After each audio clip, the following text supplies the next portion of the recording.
क्यों मिला राम को 14 साल का वनवास? 10 या 20 साल का क्यों नहीं?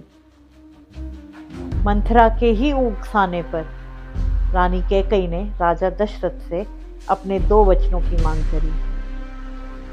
कर दिया गया राम और सीता का विवाह। इसी मंडप पे 3 और विवाह हुए। कैकई के वो 2 वचन जिसने रामायण की नींव रखी।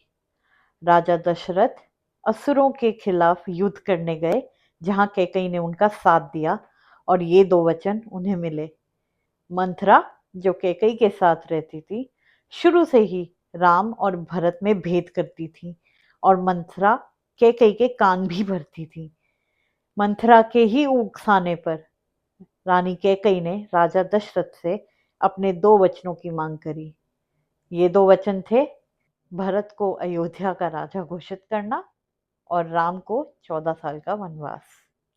क्यों मिला राम को 14 साल का वनवास? 10 या 20 साल का क्यों नहीं? उस समय ये प्रथा थी कि अगर कोई राजा अपने राज्य से 14 वर्ष तक दूर रहे तो वो अपने राज्य पे सारे अधिकार खो देता है। सीता माता लक्ष्मी का अवतार थी और राजा जनक की पुत्री।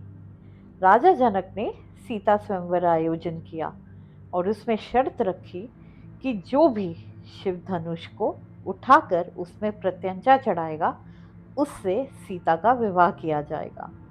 कई सारे राजकुमार अलग अलग देशों से इस स्वयंवर में भाग लेने आए। कहते हैं रावण भी आया था, मगर अपनी कोशिश में नाकाम रहा। तभी राम अपने ऋषि विश्वामित्र और लक्ष्मण के साथ स्वयंवर में आए।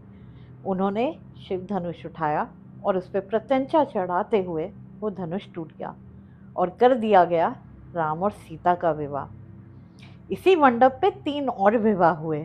जी हाँ, भरत का विवाह हुआ मांडवी से, शत्रुघ्न का विवाह किया गया श्रुतकीर्ति से और लक्ष्मण का विवाह हुआ उर्मिला से, जो राजा जनक की ही पुत्रियां थी।